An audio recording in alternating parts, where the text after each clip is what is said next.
26ನೇ ಅಧ್ಯಾಯ 10ನೇ ವಚನ ಹಿಡಿದು 19ನೇ ವಚನ ತನ ವಾಕ್ಯ ಓದರಿ. ಆದದರಿಂದ ಯೆಹೋವನೇ, ನೀನು ಅನುಗ್ರಹಿಸುವ ಭೂಮಿಯಲ್ಲಿ ಬೆಳೆಯಲಿ ಪ್ರಥಮ ಫಲವನ್ನು ನಾವು ಕಾಣಿಕೆಯಾಗಿ ತಂದಿದ್ದೇವೆ, ಸ್ವೀಕರಿಸಬೇಕು ಎಂದು ಹೇಳಿ ಆ ಪ್ರಥಮ ಫಲವನ್ನು ನಿಮ್ಮ ದೇವರಾದ ಯೆಹೋವನ ಸನ್ನಿಧಿಯಲ್ಲಿಟ್ಟು ಆತನನ್ನು ಆರಾಧಿಸಬೇಕು. ಆತನು ನಿಮಗೆ ನಿಮ್ಮ ಮನೆಯವರಿಗೂ ಉಂಟು ಮಾಡಿದ ಎಲ್ಲಾ ಸಂತೋಷಗಳಿಗಾಗಿ, ಸುಖ ಸಂತೋಷಗಳಿಗಾಗಿ ನೀವು ಲೇವಿಯರು ನಿಮ್ಮ ಮಧ್ಯದಲ್ಲಿರುವ ಪರದೇಶಿಗಳು ಸಂಭ್ರಮದಿಂದಿರಬೇಕು. Hallelujah, hallelujah. ದೇವರ ವಾಕ್ಯ ಹೇಳ್ತದ ಅದ್ಭುತವಾಗಿ. ಈ ಧರ್ಮಶಾಸ್ತ್ರ ಮನುಷ್ಯರಿಗೆ ಏನು ಕಲಿಸ್ಕೊಡ್ತದ ಅಂದ್ರ, ನಮ್ಮ ಒಂದು ಧರ್ಮ ಏನಾಗಿದೆ ಅಂದ್ರ, ನಾವು ನೀತಿಯ ನಿಮಿತ್ತವಾಗಿ, ಭಯಭಕ್ತಿಯ ನಿಮಿತ್ತವಾಗಿ ಜನರಿಗೆ ನಾವು ಪ್ರೀತಿ ಮಾಡ್ತಕ್ಕಂಥ ಜನರಾಗಬೇಕು ಎಂಬ ಉದ್ದೇಶ ದೇವರದು ಆಗಿದೆ. ಆತನ ಚಿತ್ತ ಏನಾಗಿದೆ ಎಂಬುದಾಗಿ ನಾವು ಒಂದ್ ವೇಳೆ ತಿಳ್ಕೊಂಡಾಗ ಆದ್ರ ಈ ರೀತಿಯಾಗಿ ನಾವು ಖಂಡಿತವಾಗಿ ಮಾಡಲಾಗ ನಾವು ಸಿದ್ಧವಾಗಿರ್ಬೇಕು. ಸಿದ್ಧವಾದ್ರೂ ಮಾತ್ರ ನಾವು ಅದ್ಭುತವಾಗಿ ದೇವರ ಸನ್ನಿಧಿಯಲ್ಲಿ ಜೀವಿಸ್ಲಿಕ್ಕೆ ಸಾಧ್ಯದ. 6ನೇ ವರ್ಷದಾಗ ಹೋದ್ರಿ.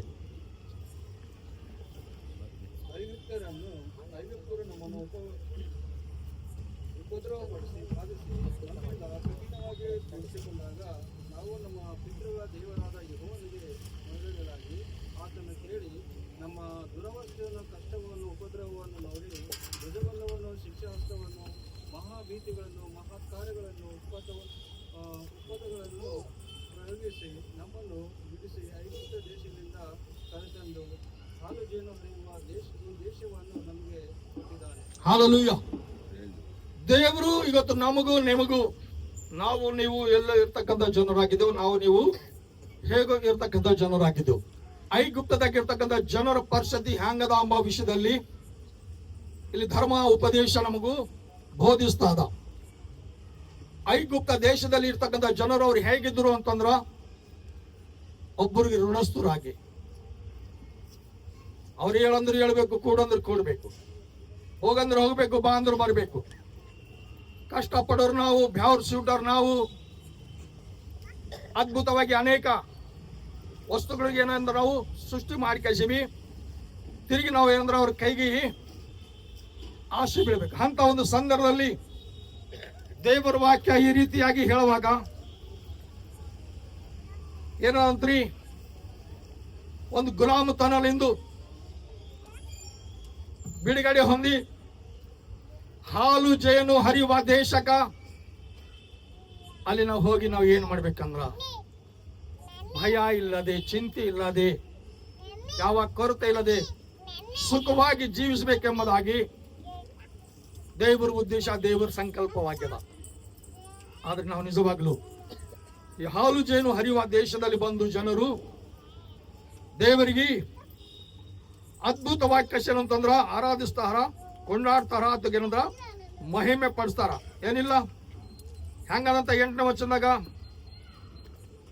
ಉಪದ್ರವವನ್ನು ನೋಡಿ ಭುಜ ಬಲವನ್ನು, ಶಿಕ್ಷಾ ಹಸ್ತವನ್ನು, ಮಹಾಭೀತಿಗಳನ್ನು, ಮಹತ್ ಕಾರ್ಯಗಳನ್ನು, ಉತ್ತತ್ತಗಳನ್ನು ಪ್ರಯೋಗಿಸಿ ನಮ್ಮನ್ನು ಬಿಡಿಸಿ ಐಗುಪ್ತ ದೇಶದಿಂದ ಕರೆತಂದ ದೇವರಂತ್ರಿ. ನಾವು ಎಷ್ಟು ಸಮಸ್ಯೆದಾಗಿದ್ದರ್ಬಿ, ಎಷ್ಟು ಬಾಧದಾಗಿದ್ದರ್ಬಿ, ಎಷ್ಟು ಅವಮಾನಗಳದಾಗಿದ್ದರ್ಬಿ, ದೇವರು ನಮಗೂ ಬಿಡಿಸ. ಇವತ್ತು ನಾವೆಲ್ಲರೂ ನಿಜವಾಗ್ಲು ಐಗುಪ್ತ ದೇಶದ ವಿಷಯದಲ್ಲಿ, ಆ ಜನರ ವಿಷಯದಲ್ಲಿ ಒಂದ್ಸಲ ನಾವು ಜ್ಞಾಪಕ ಮಾಡಿದ್ರ ಬಹಳ ಭಯ ಆಗ್ತದ. ಏನು ಭಯ ಆಗಲ್ಲ? ಬಹಳ ಭಯ ಆಗ್ತದ. ಅವ್ರ ಪರಿಸ್ಥಿತಿ ಹಂಗಿತ್ತು, ಏನಿದ್ದಿಲ್ಲ. ಅಂತ ಒಂದು ಪರಿಸ್ಥಿತಿಲಿ ಅವರು ದೇವ್ರಿಗೆ ಏನ್ ಮಾಡ್ತಾರಂತ್ರಿ, ಏನ್ ಮಾಡ್ತಾರಂತ ಹತ್ರ ಹೋದ್ರಿ. ಅನುಗ್ರಹಿಸಿರುವ ಭೂಮಿಯ ಬೆಳೆಯಲ್ಲಿ ಪ್ರಥಮ ಫಲಗಳನ್ನು ನಾವು ಕಾಣಿಕೆಯಾಗಿ ತಂದಿದ್ದೇವೆ, ಸ್ವೀಕರಿಸಬೇಕು ಎಂದು ಹೇಳಿ ಆ ಪ್ರಥಮ ಫಲವನ್ನು ನಿಮ್ಮ ದೇವರಾದ ಯೆಹೋವನ ಸನ್ನಿಧಿಯಲ್ಲಿಟ್ಟು ಆತನನ್ನು ಆರಾಧಿಸಬೇಕು. ಹಲ್ಲೆಲೂಯಾ. ದೇವರಿಗೆ ನಾವು ಮಾಡ್ತಕ್ಕಂಥ ಕೈ ಕೆಲಸದಲ್ಲಿ ನಮಗೆ ದೇವರು ಯಾವಾಗಾದ್ರೂ ನಮಗೆ ಸಫಲತೆ ಜಯ ಕೊಡ್ತಾರೋ ಆತನ ಸನ್ನಿಧಾನದಲ್ಲಿ ಹೋಗಿ ನಾವು ಏನು ಮಾಡ್ಬೇಕಂತ, ನಮ್ಮ ಸಂಪದನದೊಳಗಿಂದು ಆತ ಒಯ್ದು ಕಾಣಿಕೆ ಸಮರ್ಪಣೆ ಮಾಡಿ ಆರಾಧನೆ ಮಾಡ್ಬೇಕಂತ. ಎಷ್ಟು ಜನರಿಗೆ ಅದು ಆರಾಧನೆ ಮಾಡ್ತಕ್ಕಂಥದ್ದು ಭಾಗ್ಯತೆ ಸಿಕ್ಕದ ಖೋನ ಇಲ್ಲ. ಎಷ್ಟು ಜನರು ಅದಕ್ಕೆ ಹಿಂಬಾಲಿಸ್ತಾ ಹಾರನ ಖೋನ ಇಲ್ಲ. ಯಾರಾದ್ರೂ ಆ ರೀತಿಯಾಗಿ ಮಾಡ್ತಾರೋ ಅವ್ರ ಕುಟುಂಬದಲ್ಲಿ ಸಮಸ್ಯೆಗಳಾಗ್ಲಿ, ಬಾಧೆಗಳಾಗ್ಲಿ, ಹಿಂಸೆಗಳಾಗ್ಲಿ ನಿಜವಾಗ್ಲೂ ಬಹಳ ಕಮ್ಮಿ ಇರ್ತಿರ್ಬಹುದಂತೇನ. ಯಾಕೋ ಗೊತ್ತಾ, ಯಾರ ಮೇಲೆ ದೇವರು ದಯ ಇರ್ತದೋ ಅವ್ರಿಗೆ ಯಾವ ಚಿಂತೆ ಇರಲ್ಲ. ಏನ್ ಚಿಂತೆ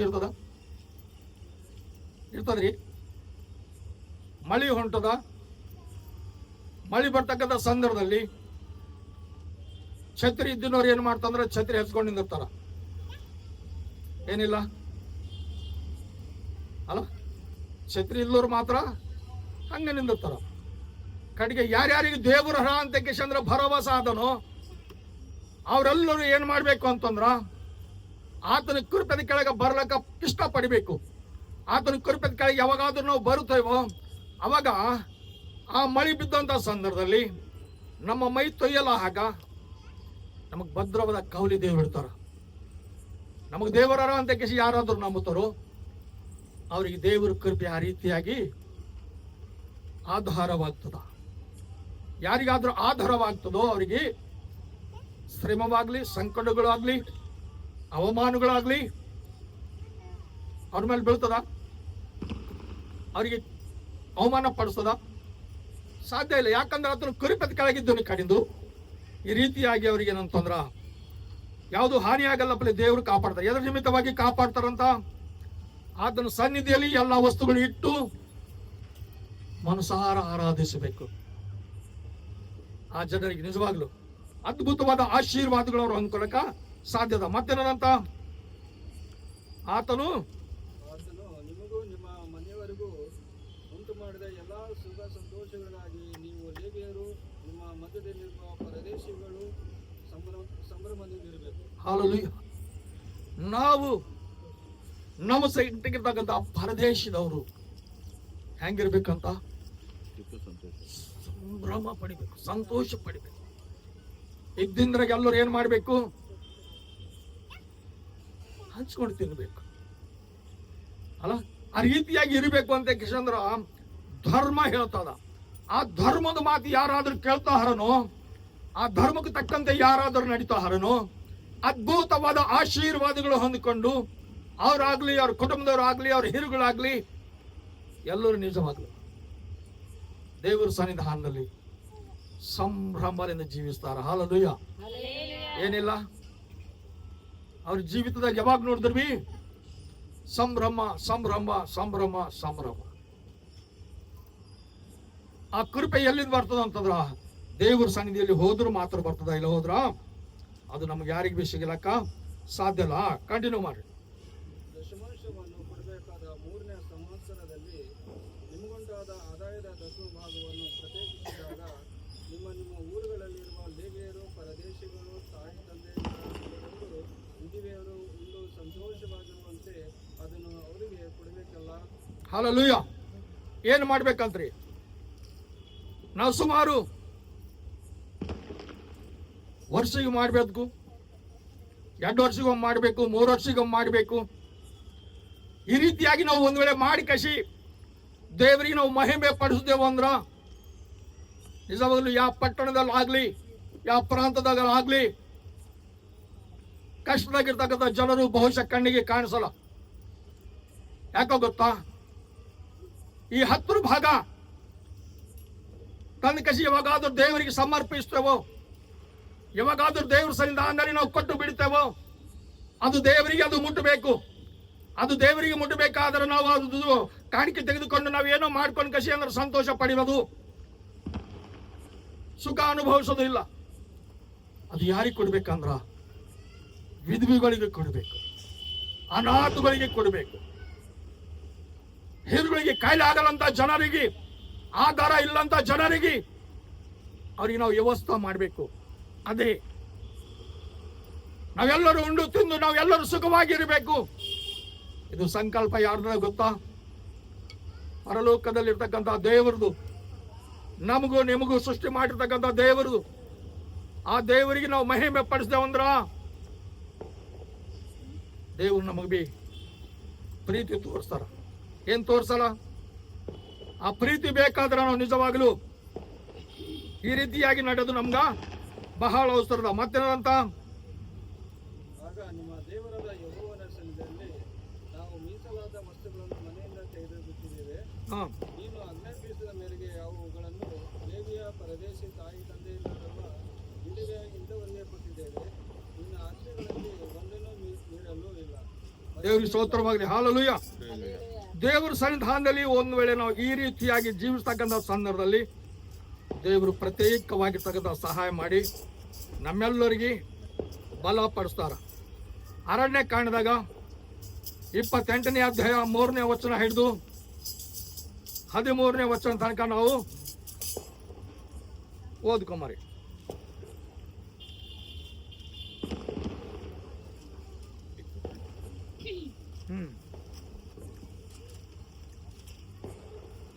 ಅರಣ್ಯ ಕಾಂಡ 28ನೇ ಅಧ್ಯಾಯದಾಗ 3ನೇ ವಚನ ಹಿಡಿದು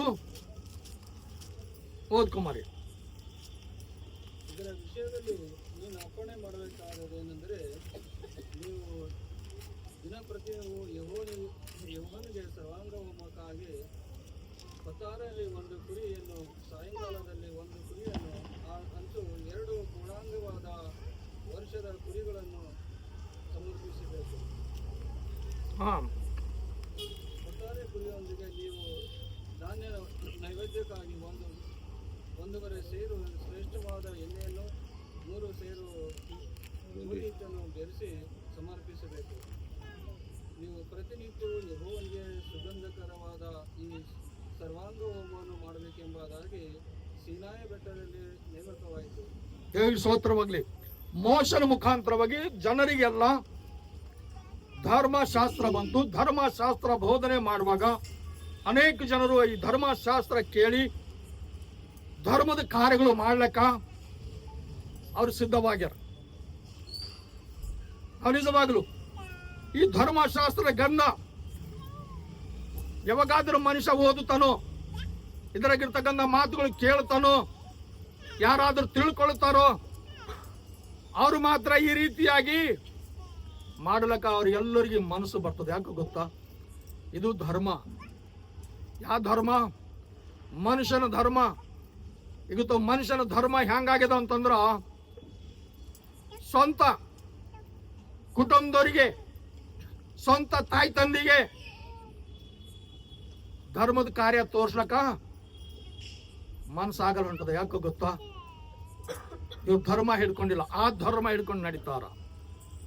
ಆ ಧರ್ಮದಾಗ ನಡೀತಕ್ಕಂಥ ಜನರಿಗೆ ಧರ್ಮ ಅಂದ್ರೆ ಏನು, ಈ ಧರ್ಮ ಯಾಕ, ಇದರಿಂದ ಏನು ಪ್ರಯೋಜನದ ಎಂಬ ವಿಷಯದಾಗ ಬಹಳ ಜನರು ಇದಕ್ಕೂ ಲಕ್ಷ್ಯ ಕೊಡಲಪ್ಲೇ ನಡೀತಾರ. ಇವತ್ತೆಷ್ಟೋ ಮಂದಿ ನಿಜವಾಗ್ಲೂ ಬಹಳ ದುಃಖ ಪಡಿತಾರ.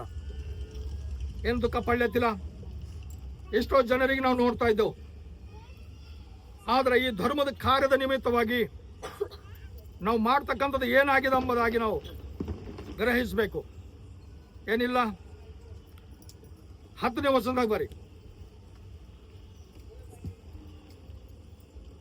ದಿನಪ್ರತಿಯೂ ಮಾಡಬೇಕಾದ ಸರ್ವಾಂಗ ಹೋಮವು, ಅದಕ್ಕೆ ಸೇರಿದ ಪಾನ ದ್ರವ್ಯವು ಇವುಗಳಲ್ಲದೆ ನೀವು ಸಬ್ಬತ್ ದಿನದಲ್ಲಿ ಹೆಚ್ಚಾಗಿ 2 ಪೂರ್ಣಾಂಗವಾದ ವರ್ಷದ ಕುರಿಗಳನ್ನು, ಧಾನ್ಯ ದ್ರವ್ಯ ಪೂರ್ಣಗಳಿಗಾಗಿ ಎಣ್ಣೆ ಬೆರೆಸಿದ 6 ಸೇರು ಗೋಧಿ ಹಿಟ್ಟನ್ನು, ಅದಕ್ಕೆ ತಕ್ಕ ಪಾನ ದ್ರವ್ಯವನ್ನು ಸಮರ್ಪಿಸಬೇಕು.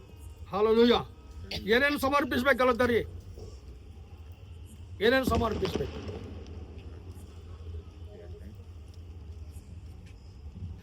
ಎಣ್ಣೆ, ಗೋಧಿ ಹಿಟ್ಟು, ಇವೆಲ್ಲ ಬೇಕು. ಗೋಧಿ ಹಿಟ್ಟು ತಗೊಂಡು ಅದಕ್ಕೆ ನಾವು ಏನು ಮಾಡ್ತೇವೆ? ಒಳ್ಳೆ ಪದಾರ್ಥ ನಾವು ಸಿದ್ಧಪಡಿಸ್ತೇವೆ. ಎಣ್ಣಿಲಿಂದು ಗೋಧಿ ಹಿಟ್ಟಿಲಿಂದು ಅಬ್ರಹ್ಮ ಸಾರಳು ಏನು ಮಾಡ್ಯಾರಂದ್ರ ಪರಲೋಕದಲ್ಲಿರ್ತಕ್ಕಂಥ ದೇವರಿಗೆ ದೇವದೂತರಿಗೆ ಮೆಚ್ಚಿ ಆಗುವ ಹಾಗೆ ಧರ್ಮದ ಕಾರ್ಯ ಮಾಡ್ಯಾರ. ಏನು ಮಾಡಿಲ್ಲ? ಆ ಧರ್ಮದ ಕಾರ್ಯ ಅವ್ರಿಗೆ ಏನು ಮಾಡಿದ ಅಂದ್ರ ಅವರ ಅವಮಾನ ಅವರಿಗೆ ಹೋಗಪ್ಪಲೆ ಮಾಡಿಕದ, ಅವ್ರ ದುಃಖಗಳೆಲ್ಲ ಹೋಗಪ್ಪಲೆ ಆ ಧರ್ಮದ ಕಾರ್ಯ ಮಾಡಿದ. ಒಂದ್ ವೇಳೆ ಧರ್ಮದ ಕಾರ್ಯ ಇಲ್ಲ ಅಂತಂದ್ರ ನಮಗೆ ಸಂತೋಷ ಬಿ ಸಮಾಧಾನ ಬಿ ಇಲ್ಲ. ಯಾರಾದ್ರೂ ಧರ್ಮಕ್ಕೆ ಹಿಂಬಾಲಿಸ್ತಾರೋ, ಯಾರಾದ್ರೂ ಧರ್ಮದಾಗ ಇರ್ತಾರೋ ಅವ್ರು ಬಿ ಧರ್ಮದ ಪ್ರತಿಫಲ ಹೊಂದುತ್ತಾರೆ. ಏನು ಹೊಂದಲ್ಲ? ಖಂಡಿತವಾಗಿ ಅವರು ಹೊಂದುತ್ತಾರೆ. ಮತ್ತೇನದ ಓದ್ತೀರಿ? ಅಮಾವಾಸ್ಯೆಯಲ್ಲಿ ನೀವು ಸರ್ವಾಂಗಮಕ್ಕಾಗಿ 2 ಹೋರಿ, 1 ಟಗರು, 7 ಪೂರ್ಣಾಂಗವಾದ ವರ್ಷದ ಕುರಿ ಇವುಗಳನ್ನು ಯೆಹೋವನಿಗೆ ಸಮರ್ಪಿಸಬೇಕು. ಸಾಕ್ಬಿಡ್ರಿ. ಯಾವಾಗಂದ್ರಿ? ಯಾವಾಗ ಮಾಡಕ್ಕಾಗಲ್ಲ. ಬಹಳ ಜನರು ನೋಡ್ರಿ, ಹುಣ್ಣಿ ಆಗಲಿ ಅಮಾವಾಸ್ಯೆ ಆಗಲಿ ಬಂದ್ರು ಮನೆಗಿಂದ ಹೊರಗೆ ಹೋಗಲ್ಲ, ಯಾರ ಮುಖ ಬಿ ನೋಡಲ್ಲ. ಏನ್ ಮಾಡ್ತಾರ ಗೊತ್ತಾ? ದೇವರಿಗೆ ಆರಾಧನೆ ಮಾಡ್ತಾರ. ದೇವರಿಗೆ ಆರಾಧನೆ ಮಾಡಿ ದೇವರಿಗೆ ಮಹಿಮೆ ಪಡಿಸಿ ತನ್ನ ಕುಟುಂಬದ ಮೇಲೆ ಬರ್ತಕ್ಕಂಥ ಶ್ರಮಗಳು, ಸಂಕಟಗಳು, ಶೋಧನೆಗಳು, ದುರಾತ್ಮ, ಅಂಧಕಾರದ ಬಲಗಳು ಮುರಿರಿ ದೇವ ಅಂತ ಹೇಳ್ಕೊಂಡು ದೇವರಿಗೆ ಹೋಗ್ತಾರ. ಇವತ್ತು ನಮ್ಗೆ ಅದನ್ನದು ಮರ್ಯಾದೆ.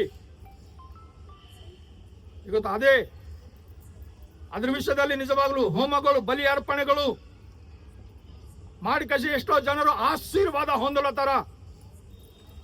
ಕರೆಕ್ಟ್ ನಾವು ದೇವ್ರ ಸನ್ನಿಧಿಯಲ್ಲಿ ಹೋಗ್ಲಿಕ್ಕೆ ಬಹಳಷ್ಟು ಜನರಿಗೆ ಮನಸ್ಸಿಲ್ಲ. ಮೇಲ್ ಮಾತ್ರ ಬೇಕು, ಧರ್ಮ ಮಾತ್ರ ಬೇಡ. ಧರ್ಮದ ಕಾರ್ಯ ಮಾಡಿದ್ರ ಆ ಧರ್ಮದಾಗ ನಾವೆಲ್ಲರೂ ಸುಖವಾಗಿರ್ಲಕ್ಕೆ ಅಂತಂದ್ರ ಸಾಧ್ಯದ? ಏನಿಲ್ಲ, ಸಾಧ್ಯದಲ್ಲ. ಈ ರೀತಿಯಾಗಿ ನಡಿಲಕ್ಕ ನಾವು ನಿಜವಾಗ್ಲು ಸಿದ್ಧವಾಗರಿ. ಮತ್ತೇನಂತ?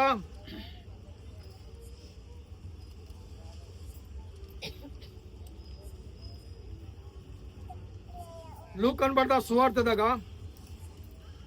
11ನೇ ಅಧ್ಯಾಯದಾಗ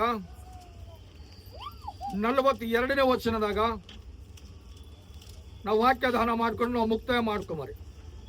ಅಯ್ಯೋ ಫರಿಸಾಯರೇ, ನೀವು ಮರುಗ, ಸದಾಪು ಮುಂತಾದ ಸಕಲ ಪಲ್ಯಗಳಲ್ಲಿ 10ರಲ್ಲೊಂದು ಪಾಲು ಕೊಡುತ್ತೀರಿ, ಸರಿ. ಆದರೆ ನ್ಯಾಯವನ್ನು, ದೇವರ ಪ್ರೀತಿಯನ್ನು ಒತ್ತಿಟ್ಟಿಗೆ ಬಿಟ್ಟಿದ್ದೀರಿ. ಹಲ್ಲೆಲೂಯಾ. ಯಾರ ಪರಿಸ್ಥಿತಿ ಅದರಿದು?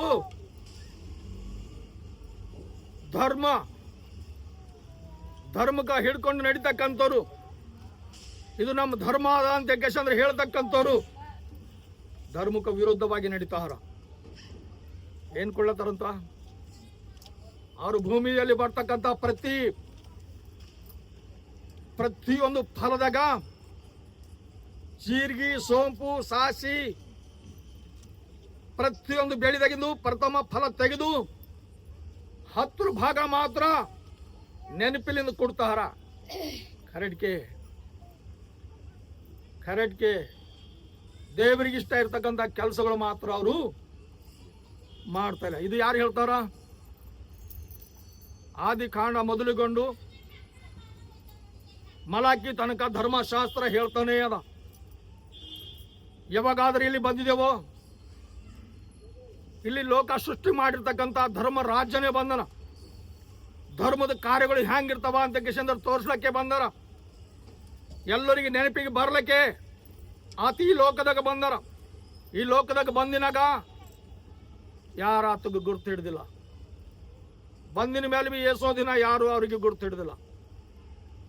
ಇವತ್ತು ನಾವು ನೀವು ಆತಗೆ ನಾವು ಗುರ್ತು ಹಿಡ್ಲತ್ತೇವೆ ಅಂತವ್ರು ಹೆಂಗ್ ಗುರ್ತು ಹಿಡ್ಲತ್ತೇವೆ ಗೊತ್ತಾ?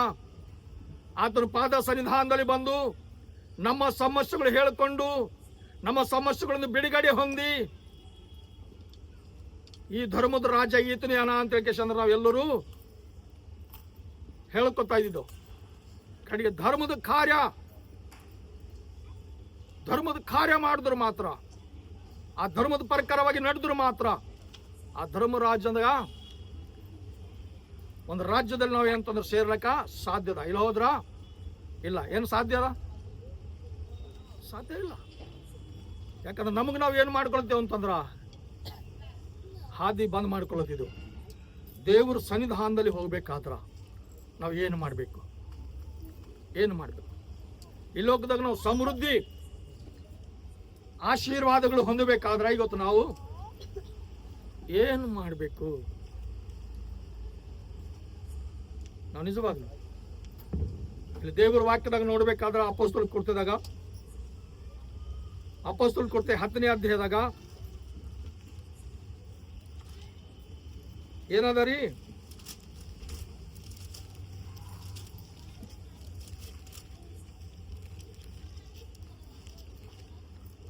ಮೊದಲೇ ವಚನ ಓದ್ತೀರಿ? ಕೈಸರಿಯದಲ್ಲಿ ಹಾ, ಕೇವಲ ಪಟಾಲನೆನಿಸಿಕೊಳ್ಳುವ ಒಂದು ಪಟಾಲಮಿನ ಶತಾಧಿಪತಿಯಾದ ಕೊರ್ನೇಲನೆಂಬ ಒಬ್ಬ ಮನುಷ್ಯನಿದ್ದನು. ಹಾ, ಅವನು ಭಕ್ತನು, ತನ್ನ ಮನೆಯವರೆಲ್ಲರ ಸಹಿತವಾಗಿ ದೇವರಿಗೆ ಭಯಪಡುವನು ಆಗಿದ್ದನು. ಹಾ, ಜನರಿಗೆ ಬಹಳವಾಗಿ ದಾನ ಧರ್ಮ ಮಾಡುತ್ತಾ ದೇವರಿಗೆ ನಿತ್ಯವೂ ಪ್ರಾರ್ಥನೆ ಮಾಡುತ್ತಾ ಇದ್ದನು. ಹಲ್ಲೆಲೂಯಾ. ಹಲ್ಲೆಲೂಯಾ. ಈ ಲೋಕದಾಗ ಧರ್ಮದ ಕಾರ್ಯ ಜರುಗಿಸಬೇಕಾದ, ಆ ಧರ್ಮದ ಪ್ರಕಾರವಾಗಿ ನಡಿಬೇಕಾದ್ರ ಏನು ಮಾಡ್ಬೇಕಾಗಿದ್ರಿ? ಆತನ ಬಳಿ ಎಲ್ಲ ಮಾತಿನದ, ಅದಕ್ಕೇನು ಕಡಿಮೆ ಇಲ್ಲ. ಯಾಕೋ ಗೊತ್ತಾ? ಅದಕ್ಕೆ ಪೈಲಿನೇ ಎಲ್ಲ ದೇವ್ರು ಕೊಟ್ಟಿಲ್ಲ. ಯಾವಾಗಾದ್ರೂ ದೇವರು ಭಯ ಭಕ್ತಿದಾಗ ನಡ್ಲತ್ತನೋ, ಯಾವಾಗಾದ್ರೂ ಧರ್ಮಕ್ಕೆ ಸ್ವೀಕಾರ ಮಾಡಿನೋ, ಯಾವಾಗಾದ್ರೂ ಧರ್ಮದ ಕೆಳಗುಳ್ಕೊಂಡು ಕಸಿ ನಡ್ಲತ್ತನೋ, ಅವಾಗ ದೇವರು ಸ್ವಲ್ಪ ಸ್ವಲ್ಪವಾಗಿ ಆತಗೆ ಮ್ಯಾಲಕ್ಕೆ ತಂದರ. ಏನು ಒಮ್ಮಿಗೆ ತಂದರ? ತಂದರ ಒಮ್ಮಿಗೆ? ಯಾವ ರೀತಿಯಾಗಿ ಆತ ಭಯದಲ್ಲಿ ಭಕ್ತಿಯಲ್ಲಿ ನಡ್ಕೊಂಡು ಹೋಗಿ ತನ್ನ ಧರ್ಮದ ಕಾರ್ಯ ಮಾಡ್ಲಕ್ಕ ಇಷ್ಟಪಟ್ಟನು, ಆ ಧರ್ಮದ ಕಾರ್ಯ ಮಾಡ್ತಕ್ಕಂಥ ಸಂದರ್ಭದಲ್ಲಿ ಆತಗ ನಿಜವಾಗ್ಲು ದೇವ್ರು ಹೆಂಗ ಇಕ್ಕ್ಯಾರ ಅಂದ್ರ ಆತಗೇನು ಕಡಿಮೆ ಇಲ್ಲ. ಹಲ್ಲೆಲೂಯಾ. ಏನು ಏನ್ರ ಕಡಿಮೆ ಅದ? ಯಾಕೋ ಗೊತ್ತಾ? ಆತ ಏನು ಮಾಡ್ತಾನಂದ್ರ ದಿನಾನಿತ್ಯ ಏನಂತಂದ್ರ ಆತ ಏನು ಮಾಡ್ತಾನ್ರಿ? ಆತನ ಬಳಿ ಎಷ್ಟೋ ಜನರು ಹೊಂಟಾರ. ನನ್ನ ಪರಿಸ್ಥಿತಿ ಹಿಂಗದ ಅಂತಂದ್ರೆ ಅವ್ರಿಗೆ ಸಹಾಯ ಮಾಡ್ತಾನೆ, ನನ್ನ ಪರಿಸ್ಥಿತಿ ಹಿಂಗದ ಅಂದ್ರೆ ಅವ್ರಿಗೆ ಕೊಡ್ಲತ್ತಾನ. ಎಲ್ಲರಿಗೆ ಏನಾದ್ರು ದಾನ ಧರ್ಮ ಹೆಚ್ಚಾಗಿ ಮಾಡ್ತಾನ. ಪಟ್ರು ಕೊಟ್ಟ ಗರ್ವ ಪಡೆಯಲು ಹೊಂಟಾನ. ನಾ ಈಸ್ ಮಂದಿಗೆ ಕೊಟ್ಟ, ನಾ ಓಸ್ ಮಂದಿಗೆ ಕೊಟ್ಟ ಅಂತ ಹೇಳ್ಕಂದ್ರೆ ಗರ್ವ ಪಡೆಯಲು ಹೊಂಟಾನ. ಏನು ಮಾಡ್ತಾನೆ ಗೊತ್ತಾ? ತನ್ನ ಕುಟುಂಬ ಸಹಿತವಾಗಿ ದೇವರ ಪಾದ ಸನ್ನಿಧಾನದಲ್ಲಿ ಬಂದು ದೇವರಿಗೆ ಪ್ರಾರ್ಥನೆ ಮಾಡ್ತಾನ. ದೇವ್ರೇ, ಈ ಧರ್ಮದ ಕಾರ್ಯದಾಗ ನಾನು ಏನು ತಪ್ಪು ಮಾಡಿನೇನೋ, ನನಗೂ ನನ್ನ ಕುಟುಂಬಕ್ಕೂ ನೀನು ಕ್ಷಮಿಸಪ್ಪ. ನಾ ಧರ್ಮದ ಕಾರ್ಯ ಸರಿ ಮಾಡ್ಲಕ್ಕ ನನಗೆ ನೀನು ಸಹಾಯ ಮಾಡಪ್ಪ ಅಂತೇಳಿ ಪ್ರಾರ್ಥನೆ ಮಾಡ್ತಾ ಇದ್ದಾನೆ. ನೀನು ಅದ್ರ ಕಣಿದೆ ಹೆಚ್ಚಿಗೆ ದಾನ ಧರ್ಮ ಮಾಡ್ತಾನ, ಪ್ರಾರ್ಥನಾ ಮಾಡ್ತಾನ, ದಾನ ಧರ್ಮ ಮಾಡ್ತಾನ, ಪ್ರಾರ್ಥನಾ ಮಾಡ್ತಾನ. ಯಾವ ಸಮಸ್ಯೆಗೂ ಗುರಿಯಾಗಿಲ್ಲ. ಅದ್ಭುತವಾದ ಆಶೀರ್ವಾದಗಳು ಹೊಂದಿಕೊಂಡು ಜೀವಿಸ್ಲತನ. ಇವತ್ತು ನಮ್ಮ ಮನೆಗೆ ನಿಮ್ಮ ಮನೆಗೆ ಕರೆದುರ ಬಹಳವಾಗಿ ಯಾವ ಸೇವಕರು ಬರ್ತಾರೋ ಕೋನ ಇಲ್ಲ. ಯಾರ ಗರೀಬ್ ಬಂದು ನಮ್ಮ ಮನೆಗೆ ಬರ್ಲಕ್ಕ ಇಷ್ಟಪಡ್ತಾರೋ ಏನೋ ಇಲ್ಲೋ ಗೊತ್ತಿಲ್ಲ. ಯಾಕೋ ಗೊತ್ತಾ? ಅವ್ರ ಮನೆಗೆ ಹೋದ್ರ ಹೊತ್ತು ಮುಳುಗಸ್ತನ ಮಾತು ಹೇಳಿ ಕಳ್ಕೊಡ್ತಾಳೆವ. ನಮ್ಮ ಪರಿಸ್ಥಿತಿ ನೋಡಲ್ಲ, ಸುಮ್ಮನೆ ನೀರು ಬಿ ಕೊಡಲ್ಲ ಹೋದಳು. ಈ ರೀತಿಯಾಗಿ ಹೇಳ್ಕೊಂಬ ಅಂತ ಎಷ್ಟೋ ಜನರ ಸ್ವಂತ ಅಕ್ಕನ ಮನೆಗೆ ತಂಗಿ ಹೋದ್ರ ಯಾಕೆ ಬಂದಳು ಅಮ್ಮ ಕುದಿದಾಗ ಹೊರಗೆ ಕೊಡ್ತಾಳೆ, ಖರೆ ಒಳಗೆ ಕರೆಯಲ್ಲ. ಯಾಕೆ ಗೊತ್ತಾ? ಧರ್ಮದ ಕಾರ್ಯ ಮಾಡಕ್ಕೆ ಇಷ್ಟ ಇಲ್ಲ, ಧರ್ಮ ಅಂದ್ರೆ ಇಷ್ಟ ಇಲ್ಲ. ಮೊದಲು ಧರ್ಮ ಏನಾಗ್ಯದ, ಧರ್ಮ ಆ ಧರ್ಮಕ್ಕೆ ನೋಡ್ರಿ. ನೀವು ಧರ್ಮ ನೋಡಿ ಕಸಿ ಕಲ್ಕೊಂಡ್ರೆ ಮಾತ್ರ ಕಾರ್ಯ ಮಾಡ್ತೀರಿ. ಧರ್ಮದ ಕಾರ್ಯ ಮಾಡಿದ್ರೆ ನಿಮ್ಮೆಲ್ಲ ಯಾವುದು ಶಾಪ ಬರಲ್ಲ, ಯಾವುದು ಪಾಪ ಬರಲ್ಲ. ಅವಾಗ ನೀವೆಲ್ಲರೂ ಹೆಂಗಿರ್ತೀರಿ ಅಂದ್ರ ನಿಮ್ಮ ಮನೆ ಸುತ್ತಮುತ್ತ ಆಶೀರ್ವಾದ ಬೇಲಿ ಇರ್ತದ. ಯಾವಾಗಾದ್ರೆ ಈ ಆಶೀರ್ವಾದ ಬೇಲಿ ಇರ್ತದೋ ನಿಮ್ಗೆ ಯಾವುದು ಕೇಡಾಗಲ್ಲ, ಯಾವುದು ಅಪಾಯ ಆಗಲ್ಲ, ಯಾವ ಅವಮಾನ ಬಿ ಆಗಲ್ಲ. ಏನಾಯ್ತದ? ಸಾಧ್ಯದನ? Hallelujah, hallelujah.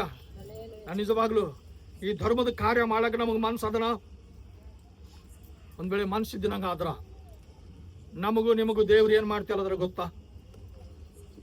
ಕೋರ್ನಿಲ್ಲಪ್ಪಲ್ಲಿ ಒಂದು ಉನ್ನತ ಸ್ಥಿತಿಗೆ ತರ್ತೀನಿ ಅಲ್ಲತ್ತಾರ ದೇವ್ರು.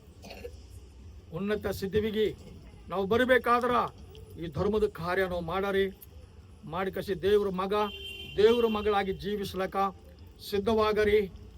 ಈ ಓದಿರ್ತಕ್ಕಂಥ ವಾಕ್ಯ ದೇವರು ನಮ್ಮೆಲ್ಲರಿಗೆ ಆಧಾರವಾಗಿದ್ದು ಆಶೀರ್ವಾದ ಮಾಡಿ ಸಹಾಯ ಮಾಡಿ ಬಲಪಡಿಸಲಿ. ನಾವೆಲ್ಲರೂ ಕಣ್ಮುಚ್ಕೊಂಬರಿ ಪ್ರಾರ್ಥನಾ ಮಾಡ್ಕೊಂಡು ನಾವು ಮುಕ್ತಾಯ ಮಾಡ್ಕೊಂಬರಿ.